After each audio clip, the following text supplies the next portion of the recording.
નમસ્કાર વિદ્યાર્થી મિત્રો, સ્વાગત છે તમારું MWP એજ્યુકેશન યુટ્યુબ ચેનલમાં। આજે આપણે જોવાના છીએ ધોરણ નંબર 8 ની અંદર આઈડિયલમાં સંસ્કૃત વિષયનું સોલ્યુશન આપણે કરવા જઈ રહ્યા છીએ। તો જો તમે પ્રથમ વખત અમારી ચેનલ તમે જોઈ રહ્યા હો તો ઝડપથી ચેનલ તમે સબસ્ક્રાઇબ કરો, વિડિયોને લાઈક બટન ઉપર પ્રેસ કરી દો અને તમારા ફ્રેન્ડ સર્કલમાં લિંકને આગળ અવશ્ય શેર કરશો। તો આજના આપણા ટોપિકની અંદર પહેલા આપણે જોવાના છીએ MCQ ની અંદર સોલ્યુશનમાં વંદના વિશે। બરાબર, વંદનામાં આપણે પહેલા જોઈએ તો તમને વિકલ્પો તમને આપેલા છે। પહેલું સરસ્વતી ઇતિ શબ્દસ્ય ક અર્થ, તેનો જવાબ આવશે વાગીશ્વરી અને શારદા। બીજું હે સુર ભારતી તવ ખાલી જગ્યા પ્રણામ, તો એમાં જવાબ આવશે ચરણો। ત્રીજું ત્વમસી ખાલી જગ્યા ત્રિભુવન તન્યા, બરોબર, તેમાં જવાબ આવશે ડી શરણ્યા। ચોથું આસીના ભવ ઇતસ્ય ક અર્થ, બરોબર, એનો અર્થ શું થાય તો કે બિરાજમાન થવ। એના પછી ધવલ શબ્દસ્ય ક અર્થ, બરોબર, એનો અર્થ થાય છે સફેદ।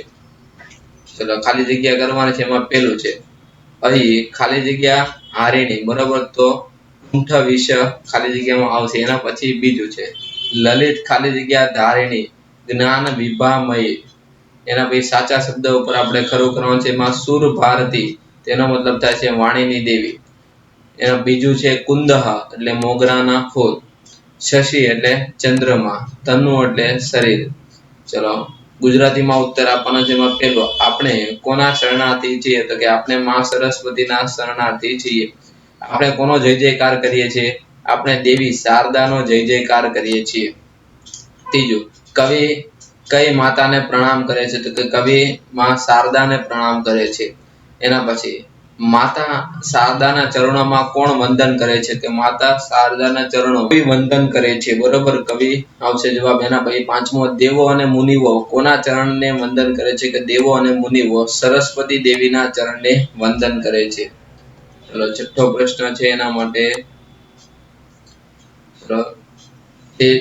કવિ દેવીને ક્યાં બેસવાનું કહે છે? કે કવિ દેવીને મન રૂપી હંસ ઉપર બેસવાનું કહે છે। સાતમો માં શારદા કોના જેવા સફેદ છે? તો કે માં શારદા મોગરાના ફૂલ, હિમ અને ચંદ્ર જેવા સફેદ છે।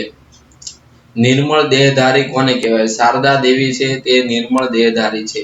બુદ્ધિનો વિકાસ કોણ કરશે? તો કે શારદા દેવી બુદ્ધિનો। સંસ્કૃતમાં આપણે ઉત્તર લખવાના છે। એમાં પેલું છે વયમ કસ્યા ચરણો પ્રણામમ, તો વયમ સરસ્વત્યા ચરણો પ્રણામમ।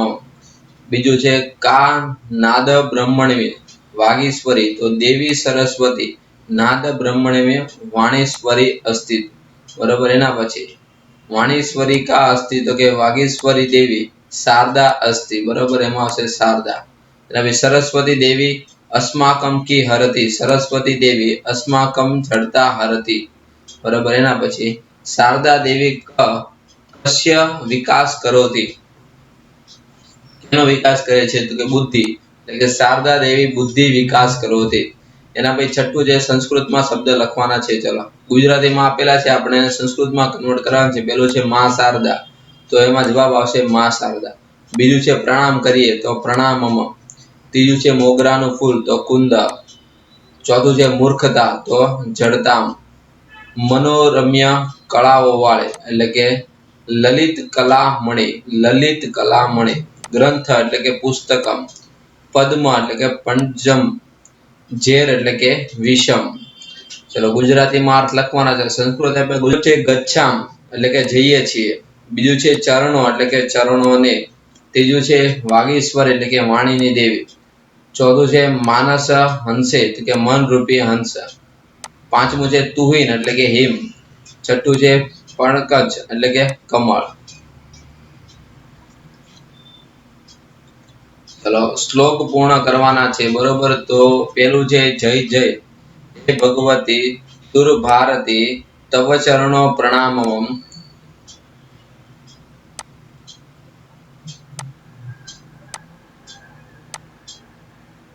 તવ ચરણો પ્રણામમ નાદ બ્રહ્મણ્યમ જય વાગીશ્વરી શરણમ તે, બરોબર, ગચ્છામ। એના પછી બીજો છે ત્વમસી શરણાયતિમુ ભવાન ધન્યા સુર મુનિ વંદતી નવરસ મધુરા કવિતા મુખરા સ્મિત રુચિ રુચિ રુચિરા વર્ણા. એના પછી છે આસીના.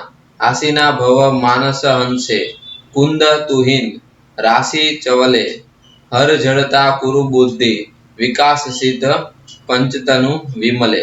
એના પછી લલિત કલામયી, તો કે જ્ઞાન વિભામયી, વીણા પુસ્તક ધારિણી, માતી રસ્તાનો તવ, ખંડ કલમ અપી કુંઠા વિષહરણે. આ તો આપણે unit number 1 વંદનાનો solution.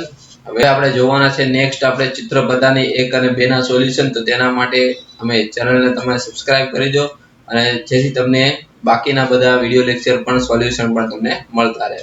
Thank you. આભાર.